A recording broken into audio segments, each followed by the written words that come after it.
సువార్త అనే ఆధ్యాత్మిక కార్యక్రమానికి ప్రభు నామంలో మిమ్మల్ని అందరినీ ప్రేమతో ఆహ్వానిస్తున్నాం. సిస్టర్ సుల్తాన్ నవీన్ గారు చెప్తున్న వాక్యము మీ అందరికీ దీవెనకరంగా ఆశీర్వాదకరంగా ఉందని మేము ప్రార్థిస్తున్నాం. మీ యొక్క అభిప్రాయాలు సలహాలు యూట్యూబ్ లింక్ ద్వారా మాకు తెలియపరచగలరు.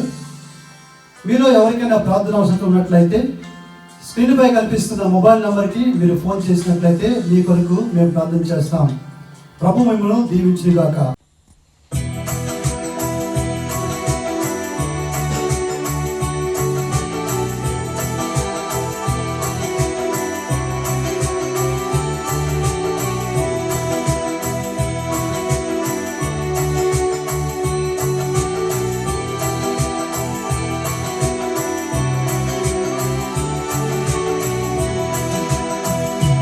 కృపయే నీ కృపయే అపరిమితమా నా దేవా, కృపయే నీ కృపయే అపరిమితమా నా దేవా, కృపయే నీ కృపయే అర్పితమా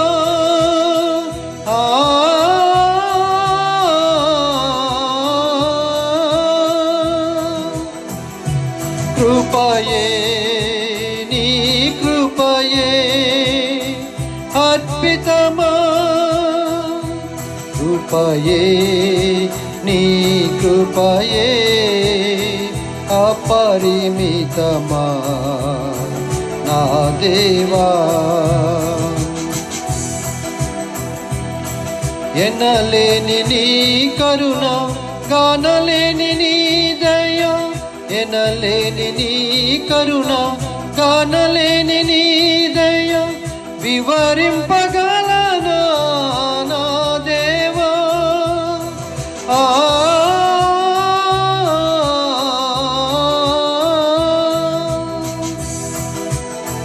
ఎనలేని నీ కరుణ గానలేని నీ దయ, వివరింపగలనా నా దేవా, నీ ముఖమే మనోహరమా అపరంజిమయమా నా దేవా, నీ ముఖమే మనోహరమా అపరంజిమయమా నా దేవా, కృపయే నీ కృపయే అర్పితమా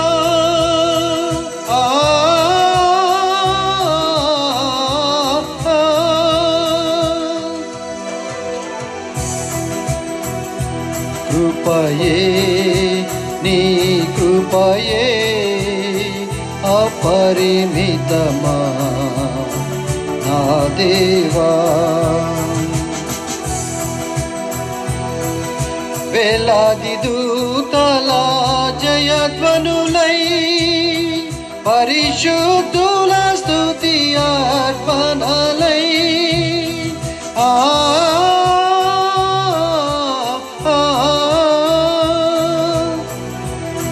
వేలాది దూతల జయధ్వనులై పరిశుద్ధుల స్తుతి అర్పణలై, పరిశుద్ధతయే పరిశుద్ధతయే నీ మందిరముకు అనుకూలమా,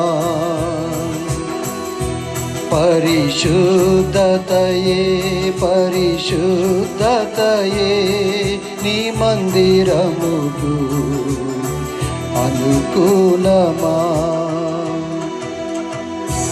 కృపయే నీ కృపయే అర్పితమా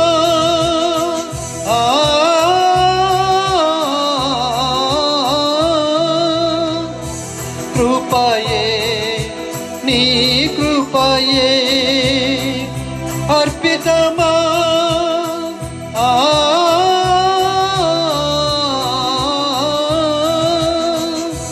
కృపయే నీ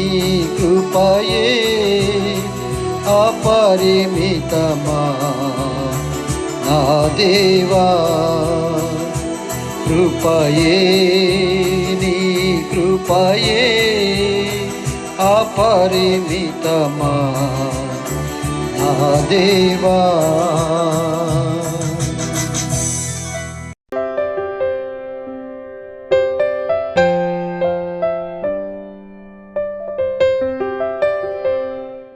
ద్వితీయోపదేశకాండం 33వ అధ్యాయంలో 15 వచనం చదువుతున్నాను. నిత్యత్వ పర్వతముల పైభాగంలో పురాతన పర్వతముల శ్రేష్ఠ పదార్థముల వలన నిత్యత్వ పర్వత శ్రేష్ఠ పదార్థముల వలన సంపూర్ణముగా ఫలించు భూమి కలిగిన శ్రేష్ఠ పదార్థం వలన యెహోవా అతడు భూమిని దీవించును. ఇది యేసేపు ఇచ్చిన దీవెనలో మరొక దీవెన. ఈ దీవెనలో ఒక పక్క క్రీస్తు యేసుతో గల సంబంధం, కొత్త నిబంధనలో క్రీస్తు యేసు యొక్క ప్రకాశమైనటువంటి మార్గాలు ఒక పక్క, మరొక పక్క పాత నిబంధనలో తన తండ్రి దీవెనలు, తన తాతల దీవెనలు, యెహోవా దీవెనలు ఒక ప్రక్క, మూడవగా పరిశుద్ధాత్మ దీవెనలు ఒక ప్రక్క. 3 విధాలుగా దీవెనలు అతను కమ్ముకున్నట్లుగా చూడగలం. 3 విధాలుగా దీవెనలు. ఒక పరిశుద్ధ జీవితం యొక్క రహస్యం 3 రకాలైన ఆశీర్వాదాలతో దాచిపెట్టబడి ఉన్నాయి. యాకోబు దీవిస్తాడు, నీ తండ్రి దీవెనలు పూర్వీకుల దీవెనల మీద రాయబడి ఉంది. మీరు చూసుకోండి, 48వ అధ్యాయంలో రాయబడి ఉంది దీవిస్తూ. పిల్లలను కూడా ఆ విధంగానే దీవిస్తాడు. తర్వాత దీవిస్తాడు. సూర్యుల్లో కలుగు ఫలం అంటాడు, చంద్రుల్లోని కలుగు ఫలం అంటాడు, సూర్యుల్లో శ్రేష్ఠ పదార్థం అంటాడు, చంద్రుల్లో శ్రేష్ఠ పదార్థం అంటాడు. సూర్యుల్లో ఆ నీతి సూర్యుడైన క్రీస్తులో ఆ యొక్క కణజాలాలని స్వాధీనపరచుకోవాలంటే పరిశుద్ధ జీవితం యొక్క రహస్యంలో ఆ మెట్లు ఎక్కాల్సుమా, ఆ మెట్లు ఎక్కలేకపోతే ఒక్క మెట్టికి నువ్వు పడిపోయావా, నువ్వేమీ కూడా పొందుకోలేవు. నేను పరిశుద్ధుడిని అనుకున్నావా, పోయావు, అక్కడే పడిపోయావు అన్నమాట అర్థం. పరిశుద్ధ జీవితంలో పడిపోయావు. ఎందుకు పరిశుద్ధ జీవితాన్ని నొక్కి చెప్తున్నానంటే, యేసేపు యొక్క పరిశుద్ధ జీవిత యొక్క రహస్యం నా ఆత్మ ఎన్నో సత్యాలను గ్రహించుకోగలసాగింది. 1 కాదు, 2 కాదు. ఎప్పుడు అంటే నా 17 సంవత్సరాల వయసులో అని ఎన్నోసార్లు చెప్పాను, నొక్కి చెప్తున్నాను నేను. తర్వాత ఒక్కొక్క మెట్టు ఎక్కడం ప్రారంభించాను. ఒక్కొక్క మెట్టు ఎక్కువ కొలది అందులో దేవుని రహస్యాలు, గూఢమైన సంగతులు విడదీయబట్టడం గమనించాను. అనేకసార్లు శ్రమలకు తట్టుకోలేక పరిశుద్ధమైన స్థానాలను పట్టుకుని వేలాడాను. సిలువ యొక్క స్థానాలను పట్టుకోవటం వేలాడటం ఒకటైతే, సిలువలో ఆ పరిశుద్ధుడైన ప్రభువును పట్టుకుని వేలాడటం అనేది మరొకటి. ఇవేమి ఊహాగానాలు, కథలు కాదు మీకు చెప్పేది నేను. ఊహాగానాల్లో, కథల్లో ఇటువంటివి రావు. కట్టుకథలు వస్తాయి, దాంట్లో అల్లిన కథలు వస్తాయి, లేకపోతే కల్పనా కథలు వస్తాయి. అందులో అదొక విధమైన జ్ఞానం వస్తుంది దాంట్లో. ఇది తేటగా చెప్తున్నా మీతో నేను, నేరుగా చెప్తున్నా మీతో నేను, స్వచ్ఛందంగా మీతో చెప్తున్నాను. అటువంటి స్థానాలు గమనించుకోగలిగాను. ఏదంటే యేసేపులో 3 రకాలైన దీవెనలు, 3 రకాలైన స్థానాలు అతనిలో. రాబోయే క్రీస్తు, యెహోవా దేవుని యొక్క ఆ స్థానాలు, పరిశుద్ధాత్మ దేవుడు అతన్ని 105 దావీదు కీర్తనలో పరిశుద్ధాత్మ దేవుడు అతన్ని పరిశోధించున్నాను అన్నమాట. దేవుని వాక్య భాగాల్లో పురాతన పర్వతముల శ్రేష్ఠ పదార్థముల వలన, 1 పురాతన పర్వతముల యొక్క దీవెనలు. మొట్టమొదటిగా అబ్రహాము, ఇస్సాకు, యాకోబు దీవెనలు రిఫరెన్స్ నేను చూసుకుంటే దాంట్లో 48వ అధ్యాయంలో చోట రాయబడి ఉంది. అది నీ తల మీద, అంటే నీ సహోదరుల నుంచి వేరుపడిన వాని తల మీద ఉండును కాక అన్నాడు. అక్కడ డిఫరెన్స్తో మాట్లాడుతున్నా. నీ సహోదరుల నుంచి వేరుపడిన వాని తల మీద ఈ ఆశీర్వాదాలు ఉండును కాక. అది పాత నిబంధనకి కొత్త నిబంధనకి మధ్య మహిమాయుక్తమైన స్థానంలో నీతి సూర్యుడైన క్రీస్తు ప్రకాశించిన స్థానం అతనిది. నీతి సూర్యుడైన క్రీస్తు ప్రకాశించిన స్థానం యేసేపుది. అందులో దాచిపెట్టబడిన సత్యాలు ఏంటంటే, పురాతన పర్వతముల శ్రేష్ఠ పదార్థం వలన. పురాతన పర్వతాల్లో అంటే చాలా పూర్వకాలం ఉన్నటువంటి పర్వతాల్లో, భూమి పుట్టక మునుపు, భూమి నీళ్ళలో నుంచి పైకి తీసినప్పుడు ఉన్నటువంటి పర్వతాల్లో, సృష్టి అంతట్లో దేవుడు ఆదికాల పర్వతాలు, పురాతన పర్వతాలు, నిశ్చిత పర్వతాలు అని 3 విభాగాలుగా విభజించారు. ఈ 3 విభాగాలని నేను ఎక్స్ప్లెయిన్ చేయడం కష్టం ఇప్పుడు నాకు. 3 విభాగాల్లో, 1 ఆదికాల పర్వతాలు, పురాతన పర్వతాలు, నిశ్చిత శ్రేణి పర్వతాలు అనేవి ఒక వ్యక్తికి ఆత్మలో పొదగబడ్డాయి. ఆదికాల పర్వతాలు, అది పరిశుద్ధుడైన దేవుడితో, యెహోవా దేవునితో యెహోవా అని పిలువడిన ప్రభుతో, యెహోవానిస్సి అని పిలువడిన ఆ ప్రభుతో ఒక వ్యక్తి యొక్క ఆత్మ యొక్క సంబంధం మొట్టమొదటిది. రెండవదిగా పురాతన పర్వతాలు ఆదికాల పర్వతాలు. పురాతన పర్వతాలు అంటే భూమి నీళ్ళ నుంచి తీయబడిన భూమికి నిశ్చలముగా ఉన్నటువంటి పర్వతములారా అని రాయబడింది బైబిల్ గ్రంథంలో. డిఫరెన్స్ చెప్తున్నా మీకు నేను. భూమి చుట్టూ పర్వత శ్రేణి చుట్టూ నిలబడిపోయి ఉన్నాయి అన్నమాట. పర్వతాలని భూమి పర్వతాలు భూమి రెండు ఏకమై ఉన్నాయి. భూమికి నిశ్చలముగా ఉన్నటువంటి పర్వతములారా, భూమికి పునాదులుగా ఉన్నటువంటి పర్వతములారా అని బైబిల్ గ్రంథంలో ఉంది. అది నేను చెప్పగలిగేది కాదు. దాంట్లో ఆ పర్వత శ్రేణి మీద, పురాతన పర్వత శ్రేణి మీద దేవుని యొక్క వాక్కు నిలబడి ఉంది. దేవుని యొక్క వాక్కు, ఆయన వాక్కు చేత పరలోకం నుండి ఆయన పరిశోధిస్తున్నాడు మానవుణ్ణి. ఆది కాండంలో వెలుగు కలుగును కాకంటే అది మొట్టమొదటి సృష్టి అని కాదు. అప్పుడు నీళ్ళ నుంచి భూమిని పైకి తీశాడు. ఆల్రెడీ ఒక సృష్టి అయిపోయింది అని అందరికీ కూడా తెలుసు. దాని గురించి ఎవరైతే మాట్లాడారంటే అది ఇప్పుడు మాట్లాడే అవసరం లేదు. ఒక మాట వచ్చింది కాబట్టి చెప్తున్నా మీకు అంతా. అది చెప్పే అవసరం లేదు. దాని గురించి చెప్తే ఎన్నో విషయాలు చెప్పాలి. చెప్తే ఈ సబ్జెక్ట్ దాంట్లో తప్పిపోద్ది. అవన్నీ చదివినవి నేను చదువుకుని అంటే అన్నీ మెడిటేట్ చేశాను. కానీ ఎక్కువ చేసినా తక్కువే నేను చేసింది అనమాట అర్థం. తర్వాత ఏసేపు అన్నాడు ఆయన, నీకు ఆదికాల పర్వతాలు, పురాతన పర్వతాలు, నిత్యత్వ శ్రేణి పర్వతాలు, నిత్యం ఉండే పర్వత శ్రేణి. పరిశుద్ధాత్మ దేవుడు ఒక వ్యక్తిని, ఒక పరిశుద్ధుని నిత్య పర్వత శ్రేణి మీదకి ఎక్కిస్తాడండి. నిత్య పర్వత శ్రేణి అంటే అవి పరలోక సంబంధమైనవి అనే మాట ఒకటైతే, నిత్యత్వ పర్వత శ్రేణి అనేది దాంట్లో రూపాంతర అనుభవం ఉంది, దాంట్లో గుల్గుత అనుభవం ఉంది, మోషే సినాయి కొండ అనుభవం ఉంది. దాంట్లో ఎన్నో నిత్యత్వ పర్వత శ్రేణి అనుభవాలు, ఆ అనుభవాలు ఎన్నో దాచిపెట్టబడి ఉన్నాయి. ఏసేపు నీకు ఇచ్చిన ఆశీర్వాదాలు, ఇన్ని ఆశీర్వాదాలు నీకు ఇచ్చాను నేను అన్నాడు. దాంట్లో కింద భాగాలో సంపూర్ణముగా సంపూర్ణముగా ఫలించు భూమికి కలిగిన శ్రేష్ఠ పదార్థాల వలన ఈ భూమికి ఎన్నో శ్రేష్టమైనటువంటి కలిగినాయి. ఒక మామూలుగా చూస్తే ఈ భూమిలో ఉన్న శ్రేష్టత్వం ఎన్నో ఉన్నాయి. ఎన్నో చెప్పాను కదా, భూమిలో లిక్విడ్స్, ఆయిల్స్, కెమికల్స్, పెట్రోలియం ఎన్నో, ఒకటి కాదు. దాంట్లో metals, precious metals, gold, silver, దాంట్లో భూమి ఇచ్చే పంట ఎన్నో విధాలుగా ఇన్ని భూమిలో ఎన్నో దాచిపెట్టబడి ఉన్నాయి. ఏసేపు దానికంటే ముఖ్యంగా నీ ఆత్మ ఫలవంతమైంది. ఎందుకు ఫలవంతమైంది నీ ఆత్మ అంటే, ఈ పర్వత శ్రేణిపై ఉన్న ఆశీర్వాదాలన్నీ నువ్వు లాగేసుకున్నావు. ఎందుకు లాగేసుకున్నావు అంటే, దేవుని యొక్క స్థానంలో, పరిశుద్ధ స్థానంలో నువ్వు నిలబడ్డావు కనుక నీ ఆత్మ ఇవన్నీ కూడా స్వాధీనపరచుకుంది. ఎవరు నీకు చెప్పనవసరంలా, ఎవరు నీకు బోధించనవసరంలా, దేవుని సత్యాల గురించి ఎవరు నీకు చెప్పనవసరంలా. సర్వసత్యంలోనికి ఆత్మ నేను నడిపిస్తుంది, సర్వజ్ఞానంలోనికి ఆత్మ నేను నడిపిస్తుంది. ఆ స్థానంలో ఉంటే ఒక వ్యక్తి ఆ స్థానంలో నిలబడటానికి అందరికీ సాధ్యపరచకూడదు. కొందరు నిలబడినా సరే నిలబడనివ్వరు. ఎందుకు నిలబడినవ్వరు అంటే చాలా మీద పడిపోతాయి. మనం ఎంత పరిశుద్ధంగా నిలబడినా సరే ఎన్నో రాళ్ళేసి కొట్టేస్తారు, అన్యాయంగా కొట్టేస్తారు. రాళ్ళేసి ఎన్ని రాళ్ళేసి కొడతారంటే హృదయం దిగులుతో, దుఃఖంతో నిండిపోద్ది. చాలా దుఃఖంతో, వేదనతో నిండిపోద్ది హృదయం రాళ్ళేసి కొడుతున్నప్పుడు. కానీ పరిశుద్ధుడైన ప్రభు ప్రతి గాయాన్ని కూడా తుడిచేస్తే ప్రభు నీ పక్షంగా నిలబడ్డాడు అనే విషయం నువ్వు జ్ఞాపకం ఉంచుకోవాలి. యెహోవా అతని భూమిని దీవించును, పొదలో ఉంచబడిన వాని కటాక్షము యేసేపు తల మీదకి వచ్చును. పొదలో ఉంచబడిన వాని కటాక్షం అన్నాడండి. దాంట్లో పొదలో ఉంచబడింది కటాక్షం. అది నేను మాటలు రాసుకున్నాను. దాంట్లో ఏంటంటే పొదలో ఉంచబడిన వాని కటాక్షం. మొట్టమొదటిగా ఈ ఏసేపుని ఏసేపుతో పాటు మనష్షేకి, ఎఫ్రాయిముకు దీవెనలు సరిసమానంగా ఇవ్వబడ్డాయి. అంత ఆశీర్వాదం ఏసేపులో నుంచి ఎఫ్రాయిముకి, లేక మనష్షేకి, ఎఫ్రాయిముకి ఇవ్వబడ్డాయి రెండు కూడా. దాంట్లో రాస్తాడు, తన సహోదరుల నుంచి వేరుపడిన వాని తల మీద పొదలో ఉన్న యెహోవా అతని భూమిని దీవించునని, పొదలో నుండి వాని కటాక్షము ఏసేపు తల మీదకి వచ్చును. తన సహోదరుల్లో ప్రఖ్యాతి నొందిన వాని నడినెత్తి మీదకి అది వచ్చును. తన సహోదరుల్లో ప్రఖ్యాతి నొందినవాడు ఎవరంటే ఏసేపు. అటువంటి ఏసేపు బానిసగా పడ్డాడు. బానిస అంటే బానిసలు అమ్ముతారు కదా పూర్వకాలం.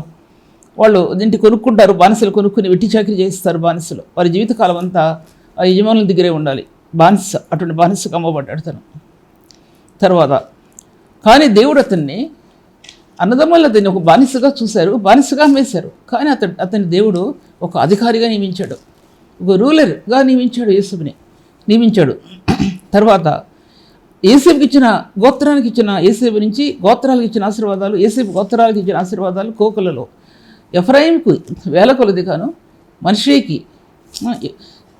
వేల కొలదిగాను, ఎఫ్రాయిముకి 10,000 కొలదిగాను ఆశీర్వాదాలు వచ్చాయి. అంటే వారి వంశాల క్రమంలో నుంచి, ఎఫ్రాయింలో నుంచి రాజులు, ప్రవక్తలు ఎఫ్రాయిము గోత్రం నుంచి వచ్చారు. దీని మనిషి కంటే ఎఫ్రాయిము ఇంకా ఆశ్రయించబడిన వ్యక్తి అన్నమాట అర్థం. అందుకోసం యాకోబు తన చేతులను పెట్టినప్పుడు, క్రాస్గా పెట్టినప్పుడు, ఏసేపు వారించినప్పుడు, నా కుమారుడు అది నాకు తెలుసు, ఎందుకంటే ఎఫ్రాయిము 10,000 కొలదిగాను, మనిషి 1,000 కొలదిగాను అని దీవించినట్లుగా మనం చూస్తాం దాంట్లో వాక్య భాగాల్లో. తర్వాత మనిషికి ఎఫ్రాయిముకి ఇచ్చినటువంటి స్వాస్థ్యం చాలా చాలా విలువైనటువంటి స్వాస్థ్యం ఇచ్చాడు దేవుడు. అది ఎఫ్రాయిము కొండ. ఎఫ్రాయిము కొండ మీద అది యెహోషువకి ఇవ్వబడింది. యెహోషువ ఎఫ్రాయిము గోత్రం నుంచి వచ్చాడు. ఎఫ్రాయిము గోత్రం నుంచి వచ్చాడు యెహోషువ. ఎఫ్రాయిము కొండ అది చాలా చాలా ఫలవంతమైనటువంటి భూమి, అది ఫలవంతమైన భూమి, అది ఆ భూమి. అందులో నీరు దేవుని చేత పోయబడింది. దేవుని చేత నీరు పోయబడటం అంటే అర్థం ఏంటంటే, ఏసేపులో నుంచి ఆ వాటర్ అనేది దేవుడు, అది జీవజలపు ఊటలు ఏసేపులో నుంచి ఆ 2 గోత్రాలు కూడా ఇవ్వబడ్డాయి. ఫలవంతమైనటువంటి భూమిలో పరిశుద్ధాత్మ దేవుడు ఆ నీటిని అందులో కుమ్మరించాడు అనమాట. ఆ జీవాన్ని కుమ్మరించాడు ఆయన. అందుకు అంత ఆశీర్వాదాలు చాలా ఉన్నతమైనవి, పరిపూర్ణమైనవిగా మనం చూస్తాం. తర్వాత ఆత్మ సంబంధమైన ఆశీర్వాదం ఎఫెసీ పత్రికలో రాయబడి ఉంది. ఏమని రాయబడి ఉందంటే, ఒకసారి చూద్దాం వచ్చిన మాట. ఎఫెసీ పత్రికలో 1వ అధ్యాయం 3వ వచనంలో, మన ప్రభు అయిన యేసుక్రీస్తునందు ఒక తండ్రి దేవుడు స్తుతించబడిన గాక. ఆయన క్రీస్తునందు పరలోక విషయంలో ఆత్మ సంబంధమైన ఆశీర్వాదం, ప్రతి ఆశీర్వాదం మనకు అనుగ్రహించును. కింద చూసినట్లయితే, తాను ఉచితముగా మనకు అనుగ్రహించిన తన కృపామహిమకు కీర్తి కలిగినట్లు, మనకు అనుగ్రహించినటువంటి కృపామహిమ అది కీర్తి కలుగుతుంది, కీర్తి కలగాలి. ఒక గృహ నిర్వాహకత్వంలో ఏసేపు ఒక జీవిత విధానం. 1 కొరింథీయులకు రాసిన 6వ అధ్యాయంలో 1వ వచనంలో అపోస్తలుడైన పౌలు రాస్తూ గృహ నిర్వాహకత్వ బాధ్యతను ప్రభు మనకు అప్పగించాడు అనే దాంట్లో. తర్వాత హనన్య దిండి రాజు దగ్గర గిన్నె అందించబడి ఉన్నప్పుడు గృహ నిర్వాహకునిగా అతని యొక్క బాధ్యత యెరూషలేము యొక్క సమాధులు కట్టడానికి ఏ విధంగా నిలబడ్డాడో ఆ గృహ నిర్వాహకత్వ పనిలో మనకి అనుగ్రహించిన గృహ నిర్వాహకత్వ పనిలో దేవుని నామం మన నుండి ఎంత ఘనపరచబడుతుందో ఒకసారి ఆలోచించుకోవాలి. మనకు అప్పగించినటువంటి గృహ నిర్వాహకత్వం, ఒక స్త్రీల కూడికలో నేను నడిపించే నాయకురాలను కాదు, కానీ స్త్రీల కూడిక నడిపించే ఒక వ్యక్తిని నేను అనుకోండి. నాకు అప్పగించిన పనిలో నేను ఎలా నమ్మకత్వం ఉండాలి అనేది నా బాధ్యత. అది ఎంత అణుకుగా ఉండాలి అనేది నా బాధ్యత. ఎవరిని వేలుపెట్టి చూపకుండా నా పనిని ఎలా చేసుకెళ్ళాలి అనేది నాకు అనుగ్రహించిన బాధ్యతది. ఒకరి మీద ఏ విధమైన ఫిర్యాదులు చేయకుండా సంఘం యొక్క కట్టడలకు ఎలా లోపడాలి, పనివారిగా ఎలా నిలబడాలి అనేది ప్రభు నాకు ఇచ్చినట్టు బాధ్యత. నా గురించి చెప్పుకుంటున్నాను, ఎవరి గురించి చెప్పడం లేదు. అది ప్రభు నాకు ఇచ్చిన గృహ నిర్వాహకత్వ బాధ్యత అనేది అంత ప్రాముఖ్యమైంది. అలాగే యేసేపు జీవితంలో తన గృహ నిర్వాహకుడిగా పొతీఫెరింట్లో ఎంత నమ్మకత్వాన్ని వహించాడో ఫరో ఎదుట దేవుని యొక్క దయను, దేవుని యొక్క జ్ఞానాన్ని కనపరచబట్టడానికి అంత ప్రాముఖ్యత ఇవ్వబడింది. దేవుని యొక్క దయ కానీ, దేవుని యొక్క జ్ఞానం కానీ ఇవ్వటానికి అంత ప్రాముఖ్యమైనదిగా దేవుడు అతను ఎంచాడు అనమాట. అంత చిన్న దానిలో నమ్మకం ఉండేవాడు మరి ఎక్కువైన దాని ఎందు కూడా నమ్మకం ఉంటాడు. కొంచెంలో నమ్మకముగా ఉండేవాడు ఎక్కువలో నమ్మకముగా ఉంటాడు అనమాట. అంతా 5 తలాంతులు ఇచ్చిన వారికి ఎన్నో తలాంతులు ఇచ్చాడు దేవుడు. 10 తలాంతులు ఇచ్చిన వారికి ఇంకో ఎన్నో తలాంతులు ఇచ్చాడు. 1 తలాంతు ఇచ్చిన వారికి తీసుకెళ్ళి భూమిలో పాతబెట్టినప్పుడు దేవుడు ఏమంటాడు, అది నీ యొద్ద నుండి తీసేయబడింది అంటాడు. ఎలా ఇస్తున్నాడు ప్రభు మనకి తలాంతుల్ని. ఆ తలాంతుల్ని దేవుని మహిమ కోసం వాడబడుతున్నాయా ఈ తలాంతులు? మన స్వఘనత కోసం వాడబడుతున్నాయా ఆ తలాంతులు? ఒకసారి యోచించుకోవాలి. దేవుని నామం కంటే మరొక దాన్ని ప్రేమించేవాడు అతడు దేవుని ప్రేమించేవాడు కాడు. తన స్వఘనతను కోరుకునేవాడు దేవుని ప్రేమించేవాడు కాడు. దేవుని మహిమను ఎదుకక తన మహిమను ఎదుకువాడు అసత్యవంతుడిలో ఏ దేవుని వాక్యం అందులో నిలబడి ఉండదని యోహాను సువార్తలో వాక్యం చెప్పబడిన మాటలు అవన్నీ కూడా దేవుని వాక్య విభాగాల్లో చూసినట్లయితే కనుక ఆత్మ సంబంధమైన ఆశీర్వాదాల్లో ఎఫెసీ పత్రిక 1 2 3 వచనాల్లో తన కృపామహిమకు కీర్తి కలుగునట్లు అని రాయబడింది. కృపామహిమ లెక్కలేని సార్లు కృపామహిమ అనే విషయాలు మాట్లాడిన విషయాలు కృపామహిమ. ఆ కృపామహిమ క్రీస్తు రక్తం నుండి ఆ కృప మహిమగల స్తంభంగా భూలోకంలోకి దిగిపోయింది. కృపామహిమ భూలోకం గోడమంతా కూడా అందులో దాని మీద నిలబడి ఉంది. దాని భారం అంతా ఆ కృపామహిమ యొక్క భారంలో కృపా సత్య సంపూర్ణుడు, మహిమపూర్ణుడు, మహిమ స్వరూపి, కృప ఆయన దాసుని స్వరూపం ధరించుకున్నటువంటి వాడు మహిమ. ఆయన హెబ్రీ రాసిన పత్రిక 1వ అధ్యాయంలో దేవుని మహిమ యొక్క తేజస్సు ఆయన కీర్తి కలగాలి. భూమి మీద స్తంభం, ప్రధానమైనటువంటి స్తంభం, ఆదికాల సంభవుడు. ఆదికాల సంభవుడు ఆయన పరలోకం నుంచి దిగి ఇచ్చినటువంటి ఆదికాల సంభవుడు. ఆయన విషయం ఎంతమంది క్రైస్తవులకు తెలుసండి? ఎంతమంది క్రైస్తవులకు తెలుసు? ఒకసారి యోచించుకోవాలి. తర్వాత దేవునిలో ఎఫ్రాయిముకి మనష్షేకి ఇచ్చిన స్వాస్థ్యాలు అది యొర్దానికి ఈ పక్కన, యొర్దాను ఆ పక్కన ఇవ్వబడింది అని ఒకసారి చెప్పాను నేను. అంటే అర్థం ఏంటంటే సిలువకి ఒక పక్క కుడి ఎడమలలో నిలబడినటువంటి ఆ స్వాస్థ్యం, తుదకు ఆ స్వాస్థ్యం పరలోక దేవుని యొక్క నమూనాలో వారిద్దరి పేర్లు రాయబడి ఉన్నాయి. ఎందుకు కారణం అంటే ఏసేపుని బట్టండి ఆశీర్వాదాలు, తల్లిదండ్రులు బట్టి ఆశీర్వాదాలు కొన్ని పిల్లల్లోకి వెళ్ళిపోతాయండి. వాళ్ళు చెడ్డవాళ్ళైనా సరే తర్వాత వాళ్ళని మార్చుకుంటాడు దేవుడు. తన ఉన్నతమైన పనిముట్టిగా వాడుకుంటాడు, తన సేవకునిగా వాడుకుంటాడు ఆ బిడ్డల్ని. తల్లిదండ్రులు ఆక్రందన, పరలోక మహిమలోనికి చేర్చబడిన తల్లిదండ్రుల ఆక్రందన అది ఎప్పటికి కూడా విడవబడదనే విషయాన్ని నేను మీతో మాట్లాడుతుంటున్నాను. దేవుని వాక్య వివాహాలు చూసినట్లయితే కనుక ఈ కృపామహిమ బైబిల్ గ్రంథాల్లో కూడా ప్రధానమైనదిగా నిలబడింది. పాత నిబంధనకు కొత్త నిబంధనకు పాత నిబంధనలో నిలబడింది, కొత్త నిబంధన నిలబడింది. పాత నిబంధనలో ఇశ్రాయేలు కుడి ఎడమలో నిలబడింది, ఇశ్రాయేలుకు వెలుగు స్తంభంగా నిలబడింది. అది నూతన నిబంధనలో సిలువ యొక్క స్థాయిలో నిలబడింది, ప్రధానమైన స్థాయిగా నిలబడింది. కృపామహిమ పరలోకం నుండి భూమి మీదకి నింపబడింది, పరలోకం భూమి మీదకి చేర్చబడింది, పునాదులు వేయబడ్డాయి. ఒకటి ఆయన దైవత్వంతో, ఆయన మహిమతో, ఒకటి శరీర సంబంధమైనటువంటి క్రీస్తులో, మహిమా స్వరూపిణి క్రీస్తులో అది భూలోకంలో నిలబడింది. ఆ యొక్క కృపామహిమ అనే విషయం మాట్లాడుతున్నా. పొదలో ఉంచబడిన వాని సాక్ష్యం అని రాశాడు. పొదలో ఉంచబడిన వాని కటాక్షము యెహోవా అతని భూమిని దీవించును. పొదలో ఉంచబడిన వాని కటాక్షము యేసేపు తల మీదకి వచ్చును. పొదలో ఉంచబడిన వాని కటాక్షం అనే విషయం మీతో మాట్లాడుతుంటున్నాను. అది పొదలో ఉంచబడిన కటాక్షం అంటే ఒక బర్నింగ్ బుష్ అనేది దేవుడు మోషేకు ప్రత్యక్షమైంది. ప్రభు మొట్టమొదటి సేవలోకి వచ్చిన తర్వాత మోషే ఒక బర్నింగ్ బుష్ అనేది అదేంటి ఆ ఫ్లేమ్స్ అవి ఆ బుష్ అంటే ఆ పొదలో అంటే మంట మనడం గమనించుకోగలిగాడు మోషే. ప్రభు అంటాడు, నువ్వు నీ చెప్పులు విడిచిరా అంటాడు. దాంట్లో ఇది పరిశుద్ధమైన స్థానం కనుక నీ చెప్పులు విడిచిరా అని పిలుస్తాడు అక్కడ. కానీ పొద మండుతుంది కానీ కాలిపోలేదు అని రాయబడింది దాంట్లో. తర్వాత దేవుని యొక్క glory, God's glory appeared there only for a while. అంటే ఒక్కసారి గాడ్స్ గ్లోరీ అపియర్డ్ అంటే దేవుని యొక్క మహిమ అనేది అక్కడ ప్రత్యక్షపరచబడింది. అంటే జస్ట్ ఎ మినిట్ అనమాట, just a minute or 2 minutes ఉంటుంది దట్ వన్. అంటే దాంట్లో అలా చెప్పబడింది. జస్ట్ ఎ వైల్ అంటే జస్ట్ అనమాట. అది చెప్పండినప్పుడు అది ఎన్ని మినిట్స్ నాకు తెలియదు. దాంట్లో వైల్ అంటే 2-3 minutes అయి ఉండొచ్చు. దాంట్లో ఆ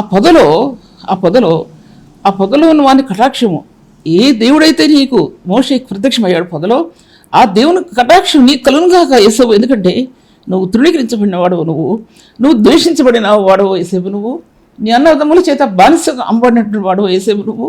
అలాగే పొతిఫెరింట్లో నుంచి జైల్లోకి వెళ్ళి ఎన్నో సంవత్సరాలు జైల్లో ఉన్నావో, నువ్వు ఒక బానిసవి అయినా సరే దేవుని కటాక్షం నీకుంది, దేవుని కనికరం నీకుంది. పొదలో ఉంచబడిన అన్ని కటాక్షం నీకు కలిగింది యేసేపు నీకు అని చెప్పి దాంట్లో అది షెకినా మహిమ. షెకినా మహిమ అనేది బైబిల్ గ్రంథంలో నిర్గమకాండలో రాయబడి ఉంది. షెకినా మహిమ. ఆ మహిమను దేవుడు మోషేకి చూపించాడు. ఆయన ఏసేపుకి చూపించాడు. ఏసేపుకి అదృశ్య స్వరూపిగా ఆయన వెంటాడాడు. ఏసేపుని ఆయన పరీక్షించాడు, పరిశోధించాడు. ఏసేపుని మోషేకి ఆ బుష్లో ప్రత్యక్షమయ్యాడు. అదే బుష్లో ప్రత్యక్షమైనటువంటి దేవుడు నీకు ఆయన పొదలో ఉంచబడిన వాని కటాక్షం, ఆ కటాక్షం నీ కలునుగాక ఏసేపు, నీ కలునుగాక అని అంటున్నాడు దాంట్లో. తర్వాత అందుకోసమే ఆ శ్రమలను సహించడానికి, ఆ ఇరుకులన్నీ సహించడానికి షెకినా మహిమ ఏసేపులో నిలబడి ఉంది. మన జీవితాలు, సంఘ జీవితాల్లో క్రీస్తు యేసు మహిమ యొక్క స్థానాలు ఎంత మన హృదయాలు ఎంతలో నిలబడి ఉన్నాయి. చిన్న తట్టుకోలేమి, ఒక మాటని తట్టుకోలేమి. ఒకళ్ళు చిన్న మాట నోరు మెదిపారా సంఘాలు స్ప్లిట్ అయిపోతాయి. లేకపోతే ఈ మెసేజ్లు చిన్న పదం బయటకు వచ్చిందా పొడుచుకుంటారే. ఇన్ని జరుగుతున్నాయండి ఇప్పుడు సంఘ జీవితాల్లో. అది నన్నే అన్నారు అనుకుంటా. ఇన్ని జరుగుతున్నాయండి సంఘ వ్యవధిలో. రెండు జరుగుతుంది. తగ్గింపు ఏది? క్రీస్తు యేసు తగ్గింపు ఏది? క్రీస్తు యేసులో తగ్గింపులో ప్రకాశించి ఆ షెకినా మహిమ ఏది? ఒక బానిసగా అమ్మబడిన వ్యక్తిలో ఉన్నటువంటి షెకినా మహిమ నేటి సంఘ జీవితాల్లో ఎందుకు లేదండి? నేను ప్రశ్నించేది కాదు. ఇది ఎవరు వినడానికి వినరు కాబట్టి ఎవరికి కూడా ఎక్కదండి. ఎందుకు ఎక్కదంటే ఆ అట్రాక్షన్ లేదు. క్రీస్తులో ఉన్న అట్రాక్షన్, పరిశుద్ధాత్మ అట్రాక్షను నేటి సంఘ వ్యవధిలో ఉంటే ఈ అట్రాక్టివ్గా ఆత్మను ఆకర్షించుకునేటువంటి ఆ శక్తి ఉంటుంది.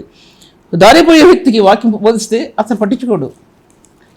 అర్థం ఏంటంటే ఆ వ్యక్తి దేవుని యొక్క ఆ షెకినా మహిమతో టచ్ చేయబడిన వ్యక్తి కాదు, పరిశుద్ధాత్మతో టచ్ చేయబడిన వ్యక్తి కాదు, రక్షణ యొక్క మార్గంలో నిలబడిన వ్యక్తి కాదు. అతనికి వాక్యం బోధిస్తే కాళ్ళతో అవతల పడేస్తారు.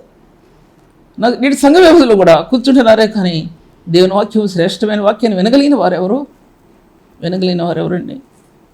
ఒకసారి ఆలోచించుకోవాలి. దాంట్లో అతనిలో యేసేపులో ఆ షెకినా మహిమ యేసేపులో ఉంచబడింది. శ్రమలన్నిట్లో సహాయపడింది. తన శ్రమలన్నిట్లో యేసేపు పడిన శ్రమలన్నింటిలో కూడా సహాయపడిందని చెప్పగలగాలి.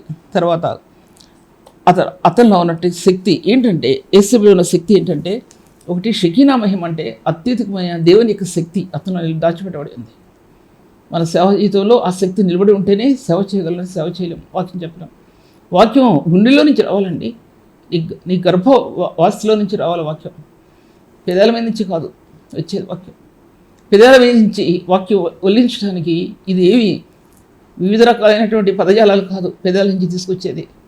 నీ గర్భవేదల నుంచి రావాలండి వాక్యం. అప్పుడే నీ హృదయంలో నుంచి కళ్ళలో కన్నీళ్ళు వస్తలేదు, రావు. ఉట్టిటిగా చిలకరించే ఆ నీటి గురించి ఇప్పుడు లేదు. కానీ హృదయ వేదనతో చెప్పగలిగే నేటి పరిశుద్ధులు ఎంతోమంది ఉన్నారండి. అది పరిశుద్ధుని మీద ప్రేమ చేత తప్ప మరి ఏ విధంగా చెప్పడం సాధ్యపరచబడదు. పరిశుద్ధుని మీద ఉన్న ప్రేమ చేత మాత్రమే ఆ వాక్యం చెప్పగలగాలి. కానీ శ్రమను సహించుకుని చెప్పగలగాలి. కానీ మరే విధంగా కూడా చెప్పడానికి సాధ్యపరచబడదనే విషయాన్ని నేను మీతో మాట్లాడుతున్నారు. అందుకోసం అతనిలో ఉన్న వృషభమునకు మొదటి పుట్టిన దానికి ఘనత కలదు. అతని కొమ్ములు గురుపొద్దు కొమ్ములు. వృషభం అంటే జంతువు. మరి వృషభం అంటే అని ఇంగ్లీష్ చూడలేదు. కానీ దానికి మొట్టమొదటి పుట్టినటువంటి ఆ బిడ్డకి వృషభానికి అనేది ఏంటంటే ప్రభు దిండి ఆయన ఆ కొమ్ములు ఎటువంటి కొమ్ములు అంటే అని రాయబడి ఉంది యెహెజ్కేలులో. ఆ కొమ్ములు ఏంటంటే అదేంటి ఆ భూమి అంతవరకు అవి దిగవచ్చి ఎన్నో వాటిని హతం చేయటానికి అది ప్రభు యొక్క రెండో రాకడ గురించి చెప్పబడింది. అది రెండో రాకడ గురించి. అది కొమ్ములు పుటేలు అనే మాటకు అర్థం వస్తే ప్రభు అయిన యేసు పుటేలు. ఆయన దినంగా వచ్చాడు. ఇప్పుడు గొర్రెలాగా పొటేల్లాగా వస్తాడు. తర్వాత పొటేల్లాగా వస్తాడండి ఆయన. పొటేలు ఎలా వస్తాడు అలా వస్తాడు ఆయన. మరలా రెండోసారి వస్తాడు ఆయన. తన సంఘాన్ని తీసుకుని వెళ్ళిపోయాక భూమి అంతములకు దిగి వస్తాడు ఆయన.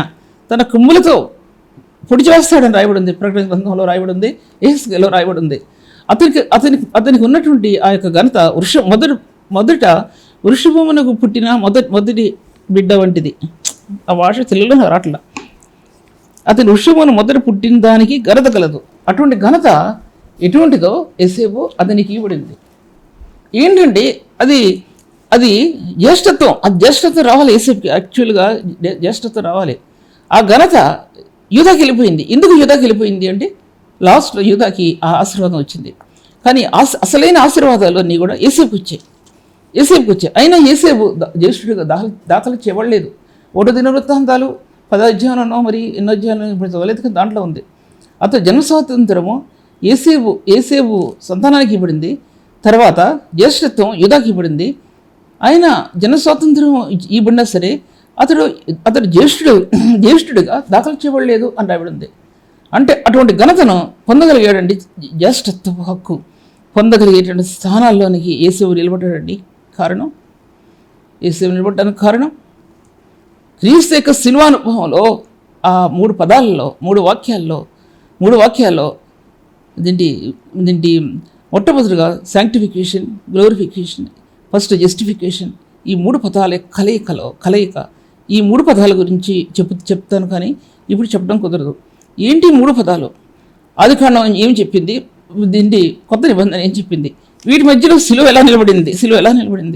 ఈ 3 పదాలు ఏమైనా డాక్టరీ పాయింట్సా? కాదు, డాక్టర్ పాయింట్స్ మనం అనుకుంటున్నాం. కానీ అనాది కాల సంకల్పంలో ఆయన నీతిమంతుడుగా తీర్చిన రక్తం అందులో కనబడింది. నీతిమంతుడిగా తీర్చి పరిశుద్ధపరచబడింది, తర్వాత మహింపరచబడింది. ఈ 3 స్థానాలు ఈ డాక్టర్ పాయింట్స్ అని చెప్పడం లేదు మీకు నేను. ప్రతి సిద్ధాంతంలో ఈ ఇమిడి ఉన్నాయి, ప్రతి చర్చిలో ఈ ఇమిడి ఉన్నాయి, ప్రతి బోధకునిలో ఈ ఇమిడి ఉన్నాయి. అది ఒక్కళ్ళ దగ్గరికి వచ్చేది కాదు. ఒక్కళ్ళగా ఇది డాక్టర్ పాయింట్ అని చెప్పుకుని మరొకరు దాన్ని విడిచిపెట్టేది కాదు. సిద్ధాంత రీత్యా మరి కఠినమైన రీతిగా ఇది బైబిల్ గ్రంథంలో సిలువకు అట్రాక్ట్ చేయబడ్డాయి, సిలువలో రక్తంలో దాచిపెట్టబడి ఉన్నాయి. దానికి యేసేపు యొక్క జీవిత విధానం అంటుకట్టబడింది. నీ జీవితం ఆ సిలువానుభవంలో, ఆ రక్షణ కాంతిలో, పరిశుద్ధ రక్తంలో అంటుకట్టబడితే వాక్యోపదేశాలు ఘనమైనవిగా ఉంటాయి, వాక్యోపదేశాలు పరిశుద్ధమైనవిగా ఉంటాయి, వాక్యోపదేశాలు ఇతరులను కొట్టేవిగా ఉంటాయి, ఇతరుల ఆత్మల్ని పరిశుద్ధ సన్నిధి తీసుకొచ్చేవిగా ఉంటాయి, వాక్యోపదేశాలు పాపాన్ని ఖండించేవిగా ఉంటాయి, నీతిని నెరవేర్చేవిగా ఉంటాయి, క్రీస్తు నియమాన్ని పాటించేవిగా ఉంటాయి, క్రీస్తుకి సపోర్ట్ ఇచ్చేవిగా ఉంటాయి, క్రీస్తు సంఘానికి బలమైన స్థమంగా ఉంటాయండి. అంటుకట్టబడకపోతే కళ్ళబొల్లి మాటలు, కళ్ళబొల్లి కథలు, కల్పనా కథలు, నీతి లేని కథలు, పైపైన వాక్యం బోధించడం అది దేవుని సంఘానికి క్షేమం కాదు అనే విషయం మీతో మాట్లాడుతాను. అందుకోసం నేటి క్రైస్తవత్వం ఈ భూమి మీద దొల్లి వెళ్ళిపోయిందండి. అసలైన క్రైస్తవత్వం భూమి మీద వెళ్ళిపోయి ఈ యొక్క కల్పనా కథలతో కూడినట్టు ఈ వాక్యోపదేశాలు, ఈ నాటకాలు సంఘాల్లో వెలువడి చేస్తున్నాయి. లోకం ఏం చూస్తుందంటే, నేటి సమాజం ఏం చూస్తుందంటే, అసలైన సిసలైన క్రీస్తు ఒక పరిశుద్ధ స్థానాలు లోకానికి ఎక్కడ కనబడుతున్నాయండి? లోకాన్ని చూడలేదు. ఇది లోకానికి ఎక్కడ కనబడుతుందా? ఈ కళ్ళబొల్లి మాటలు కనబడుతున్నాయి. అవినీతి కార్యక్రమాలు ఎంతోమంది అందరం అవడం కాదు, కొన్ని నీతిలో లేనటువంటివి, పరిశుద్ధిని నీతిలో స్థాపించబడినటువంటివి, పరిశుద్ధిని నీతిలో విస్తరించినటువంటివి, నీతి ద్వారా ప్రబలనట్టి ఉన్నటువంటివి, అటువంటివి భూమి మీద ప్రభావితం అవుతూ ఉంటున్నాయండి. ఖండితంగా వాక్యం చెప్పాల్సిన వ్యక్తులు కాంప్రమైజ్ అవుతున్నారు. దేనికి కాంప్రమైజ్ అవుతున్నారంటే, ఈ లోకానికి, పాపానికి, మనుషులకి కాంప్రమైజ్ అవుతున్నారు, రాజీ పడుతున్నారు. పరిశుద్ధాత్మ దేవుని యొక్క అభిషేకించబడిన ఆత్మ హృదయంలో కార్యసిద్ధి కలిగించడం. ఎందుకంటే హృదయంలో ఇంకా అవినీతి కార్యాలు ఉన్నాయి. ఈ హృదయంలో అవినీతి కార్యాలు ఉన్నాయో పరిశుద్ధాత్మ యొక్క అభిషేకం, అనగా బయట నుంచి వచ్చే అభిషేకం కాదండి, అంతరాత్మలో పరిశుద్ధ రక్తంలో ఆత్మ యొక్క స్థానాలు, నీ హృదయాన్ని ఆత్మని అభిషేకించే స్థానాలు నీ హృదయంలో పుడతాయండి. బయట నుంచి వచ్చి మిమ్మల్ని ఏమి చేయవు, బయట నుంచి చేయలేమండి. అది నీ హృదయంలో ఉంటుంది. ఆత్మాభిషేకం నీ హృదయంలో నిత్యమైన ఆత్మ ద్వారా తాను దేవునికి నిర్దోషంగా అర్పించుకుని క్రీస్తు రక్తం నీ ఆత్మలో పుట్టింది, పరిశుద్ధ రక్తంలో పుట్టింది. ఆత్మాభిషేకం అది నీ ఆత్మలో జరగాలండి. ఆ విధంగా యేసు దీవిస్తూ అంటున్నాడు, అతని వృక్షములకు మొదట పుట్టిన అని ఘనత ఎక్కలేదు. అతని కొమ్ములు గురుబూతు కొమ్ములు, అతను వాటి వలన అతను భూమి అంతంలోను జనులను తొక్కివేయును. ఎఫ్రాయిం యొక్క 10,000 మనిషి యొక్క వేలును అలాగ. ఎఫ్రాయిం యొక్క 10,000 ఎఫ్రాయిం దీవించాడు, మనిషి దీవించాడు, యాకోబు దీవించాడు.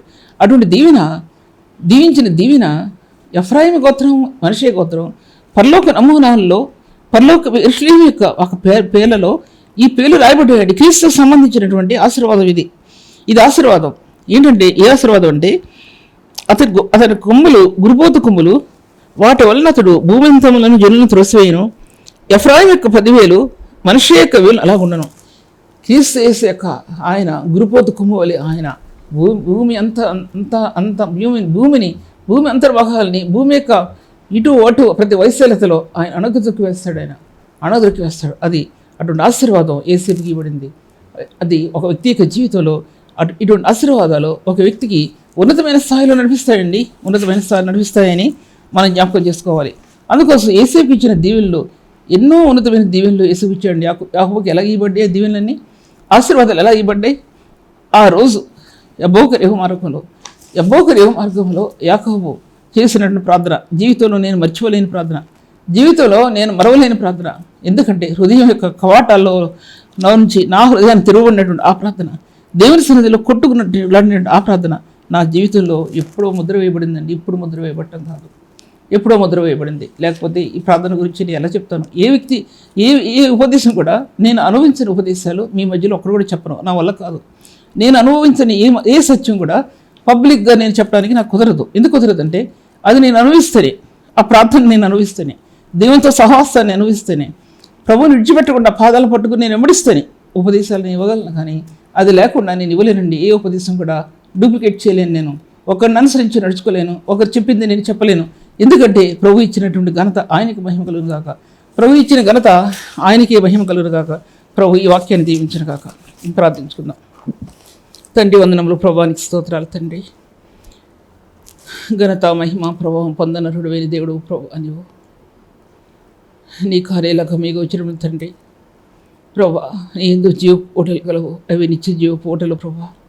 పరలోకం నుండి నీ కుమారుడైన క్రీస్తు ద్వారా ఇచ్చిన ఓటలు ప్రభా అవి తండ్రి ప్రభా. నువ్వు ఆశీర్వదించాలి.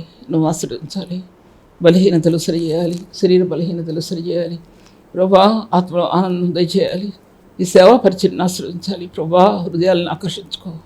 నీ నమూనా ప్రభా ఇది, నీ రేస్ ప్రభా ఇది, నీ కణజాలాల ప్రభా ఇవి. నావి కాదు, అవి నీవి. పరిశుద్ధులైన ప్రభుతో సంధించబడిన కణజాలాలు ప్రభా ఇవి. మహిమాయుక్తమైన రేణువులు ప్రభా ఇవి ఫలింపని ప్రభా, ఇవి ఫలింపని మీరు ఆశీర్వదించమని చేస్తున్నామలో స్తుతించి వేడుకుంటున్నాను తండ్రి. ఆమె. ఇంతవరకు సిస్టర్ సుల్తాన్ నవీన్ గారి వాక్యాన్ని ఆత్మలో ఆనందించి దేవుని మేలు పొందాలని నమ్మి దేవుని స్తుతిస్తున్నాం. మీ యొక్క అభిప్రాయాలు కామెంట్స్ ద్వారా మాకు తెలియపరచండి. Please like, comment, share and subscribe. God bless you all.